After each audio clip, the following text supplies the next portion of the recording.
WIBX. This is Keeler. WIBX 950 and 92.3 FM. Now back to the Keeler Show. All right. I've really been anticipating this phone call through the week. Assemblyman Robert Smullen is running for Congress, and it's the seat currently held by Elise Stefanik. And the Assemblyman is on the line right now. A lot of news this week in this district, in this race. The primary coming up in June. Early voting will get underway. You'll have about 2 weeks to get in there and vote. Week and a half anyway, before Election Day. Robert Smullen, good morning. Hey, good morning, Bill. It's great to be on WIBX this fine morning in the Mohawk Valley. All right. Well, thank you so much. And all right. Well, let's start with the. I'm assuming you had advance warning that President Trump was going to endorse Constantino, your opponent. Look, I have the utmost respect for President Trump, and I strongly support his America First agenda. Everyone knows that. Securing our border, rebuilding the economy, restoring strength. And, oh, by the way, I'm the only candidate in this race that was actually appointed by President Trump. And I'm going to continue to stand with him. And, yes, this happened, but it doesn't really change anything at all in this race. Nothing has changed. Did President Trump make a mistake by endorsing Anthony Constantino? Well, certainly I don't think he had all the facts. Anthony Constantino has more issues than anybody I've ever heard of. He registered as a Democrat in 2018. Now, we're talking, this is about a Republican primary here, yes. Right, Bill? Yep. He registered as a Democrat in 2018, and then for some reason he had to re-register as a Democrat in 2022 during the Biden administration. And even before that, he supported Democrat Paul Tonko, who actually voted to impeach President Trump not once but twice. And, the fact is Anthony Constantino has never voted in a Republican primary. So, why is he running as a Republican? People really need to know. And, the fact is that he's trying to reinvent himself and buy a seat in Congress. But I think the voters are going to see right through that. So I have, believe me, he has threatened to sue everybody, including me and us. And me. And me too, you, Bill. and you. I mean, it's like unbelievable. And everything is a three-ring circus with this guy. You can only imagine how bad it would be for the district if he were to get elected. That is my opinion, guaranteed by the U.S. Constitution. Just clarifying that, Robert. So I have this question. Has Rozier, the Oneida County chair, endorsed you? And when you think about this, there's conflict between Rozier and Constantino, but now Constantino has been endorsed by Trump wannabe Ken Rozier. So has he endorsed you yet, officially? So 12 of the 15 Republican committees in the 21st Congressional District have endorsed me by overwhelming margins. So those committees that have brought this to a vote, 12 of the 15 committees, they have voted overwhelmingly to endorse me. And those members carried my petitions. Over 700 volunteers got almost 9,000 Republican signatures. Now, the three counties that haven't endorsed is Saratoga, Montgomery, and Oneida County. And, of course, I'm always asking and wanting the endorsements. But I know for a fact that in Oneida County, many of the committee members in the 21st Congressional District actually carried my petitions. And I'm very grateful to those members who actually went out and knocked on doors, because I actually represent part of Oneida County right now. Yeah. 4 towns. I used to represent more in my 118th Assembly District role. But we've got great support in Oneida County, so I'm not worried about that. And listen, I'm with you on this. I have been publicly with you. It's not like I'm hiding that. I have to say that we have many conservative Republican listeners who are very vocal. Trust me. I never worry about them telling me what they think. And I want you to know that since the endorsement, every single, and Jeff, correct me if I'm wrong, I don't think a single person has said Well, with President Trump endorsing Constantino, I'm voting Constantino. Everyone has basically said, I don't care who endorses Constantino. He's off the rails. I'm voting for Smullen. Every single person. With no exclusion. And Jeff, am I correct? Am I correct? Yeah, I do. I have not seen, I do not remember seeing one. Not one. Not one. So just so you know, we understand what's going on here. Yeah, no, I appreciate that. And these are what I call facts on the ground. And I'm deeply grateful to all of the local officials, to all of the local business people, to everybody in Oneida County and Herkimer County and Lewis County that are within earshot of your radio, that the support that I'm getting on the ground is from real people. And this is from people that live in the district. And I encourage all local officials, because we're at that stage now of the campaign, those who have endorsed me, and I've got over 100 local officials endorsing me at this point, is to go ahead and encourage your friends, your neighbors, your family, all the people in your communities to vote for the conservative Republican in this race. This is a Republican primary. Everybody's got to realize that. And right now, I'm going to be on the ballot in November on the conservative line. It's very apparent that the momentum that I'm picked up. In fact, the poll that I had shows me ahead of my opponent and pulling away. So I'm really ready to get everybody out there and to really support me, because I'm the person that's going to be the servant leader for this district, for all the people in this district. But I'm running as a conservative Republican, and I encourage all the people that are Republicans to get out there and vote in this primary and vote for Robert Smullen. Manaski. I'm glad you mentioned the conservative endorsement, because regardless of what happens in the Republican primary, you will have a spot on the, on the ballot. I would ask on that. Will you stay on the ballot and continue to actively campaign if you lose the primary? So, look, we are very confident at this point, Bill. There is no way that I'm going to lose this Republican primary. And the facts show that because I'm on the conservative line, that I'm very solid in that. And the numbers, the polling shows that the support that I'm getting on the ground. So we're going to win this thing. Everybody knows that. Everybody that's helping me, I want to thank all of them. Everybody that got petition signatures, everybody that signed my petition, everybody that's out there campaigning. This is going as good as it could possibly be. I'm looking forward. But I would say conservatives would like to know if their vote is they're going to be able to cast their vote for the person that they want to be on the ticket. So will you, if it did happen, and I realize it's a long shot, but if it did, and you did not win by a vote or 2 votes or whatever, 100 votes, if you did not win the Republican primary, will you actively campaign as a conservative? I'm on the ballot as a conservative, Bill. Thank you. Okay. Okay, so I guess reading between the lines, that is a yes, although he didn't explicitly say it.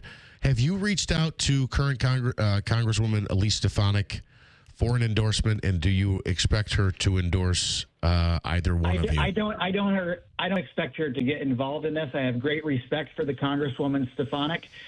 She's just recently launched her book tour, and she's out there talking about the effects and the efforts that she's done to clean up our higher education system. And that's something that I'm very passionate about. I'm the ranking member in the New York State Assembly on the Higher Education Committee.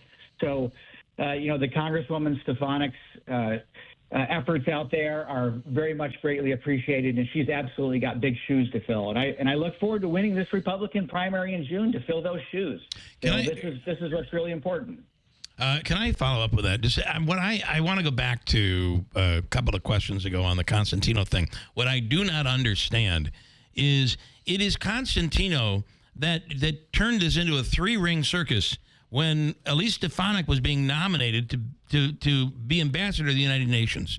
And it's Constantino that turned this into a circus atmosphere to the point where the White House said, we don't know what's going to happen. It's chaos up there in upstate New York. We're just going to keep Elise Stefanik there, and she gets screwed because of it.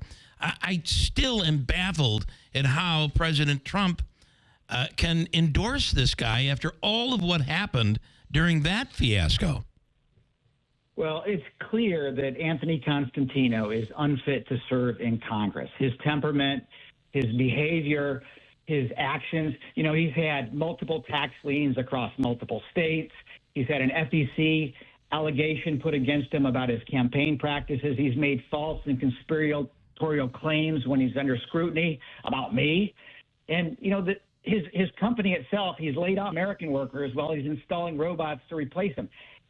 I don't think that it's okay that he can try to buy a seat in Congress. He's spent almost $4 million at this point. I've spent less than a couple $100,000, and we're actually in the lead in pulling away. And he's been supported by people that are really out there. And when people know and understand this and what's going on with him and his company, defunding and weakening the police messaging, profiting from that, calls to end police unions, it's not leadership. This is opportunism. Mineski. I want to ask about the backing of Giuliani and Roger Stone. That's commonly referred to in articles that talk about President Trump's endorsement of your opponent. Did you have any conversations with the Giuliani camp, I'll say, or Roger Stone's people before this happened, and were you surprised by that? No, Roger Stone is my opponent's paid political consultant. And no, I didn't have any conversations with Mayor Giuliani. I respect all that he did after 9/11, and that's that. I don't want to. I want to be fair here, but I don't know why I can't get this out of my mind. And you just referenced paid political consultant. I feel like there's. Were these endorsements up for sale? Did anybody approach you? Do you think you could have bought these endorsements? Literally bought these endorsements? Why would I possibly want to buy an endorsement? I have real fair. people on the ground. Real people. This is the New York GOP has endorsed me as supporting me. The New York State Conservative Party has endorsed me and supporting me. Labor unions have supported me. The Teamsters are supporting me. The New York State Troopers PBA is supporting me. That's law enforcement. Yeah. I've got the New York State Rifle and Pistol Association. That's a Second Amendment organization with thousands of members across New York State is supporting me. I have real people supporting me, and it shows. During the last elections that I've been in 2020, 22, 24, I've been top vote getter in the New York State Assembly having to do with performance on the ballot in the Mohawk Valley amongst real people. So that's what I'm concerned on. I don't have to buy my support. I'm asking people, look, I'm your servant leader. Pick me to represent you in Washington, D.C. I will take our voice and our values to Washington, D.C. People know that. They're not going to be fooled by this. I think the question more was, do you think that he bought Trump's endorsement, that through donations he bought Giuliani's endorsement? I don't know any of that. Okay. But fair enough. What do I know is I know what happens with me. Yes. I'm not wavering in my support for President Trump or the America First movement. I'm all about results. I'm the Trump Republican. My opponent is not. I want to ask you, if I can, about a comment that you made calling Constantino sick and depraved, and it's about his business. And some of the stickers, I get it. He's saying, I'll sell a sticker to anybody who'll buy one. But anybody? No. There is a sticker, and it's being circulated, basically showing a mockery of a Hasidic Jew, pointing, saying the Jews did this. Very anti-Semitic, in my opinion. And your thoughts about that? That's absolutely hate speech. The anti-Semitic movement in New York State has picked up significantly. New York is home to over 1 million people that are Jewish. They are very important to our state. I've been a leader in preventing anti-Semitism on our college campuses in New York State in my role in the Higher Education Committee. And when a company prints and sells stickers, they are participating and profiting off of that. And that's simply wrong. And it is something that needs to be stopped. It needs to be pointed out. And that's my opponent's company. And whether you say you can hide behind the First Amendment and say, well, it's free speech, it's somebody else's stickers. No. When you profit directly from that, that is wrong, and it should be fixed. And it just shows, like I said, his temperament. And there's a lot more like that out there.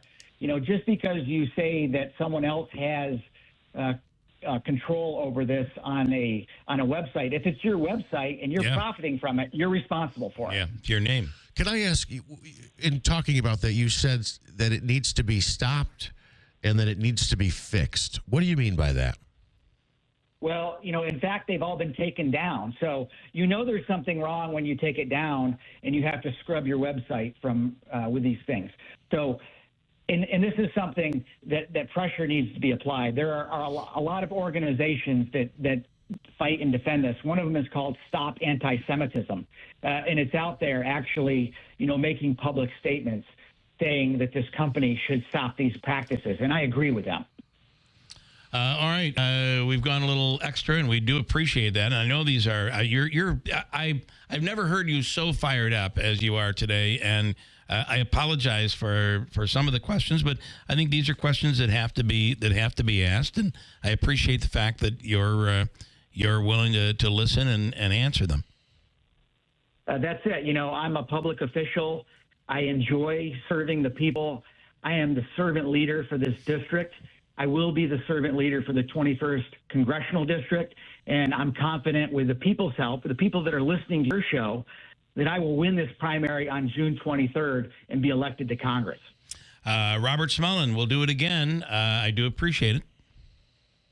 Thanks very much, Bill. Appreciate being on your show. All right, thank you so much. Assemblyman Robert Smullen running for Congress in the Republican primary, which is coming up just a month and a half away.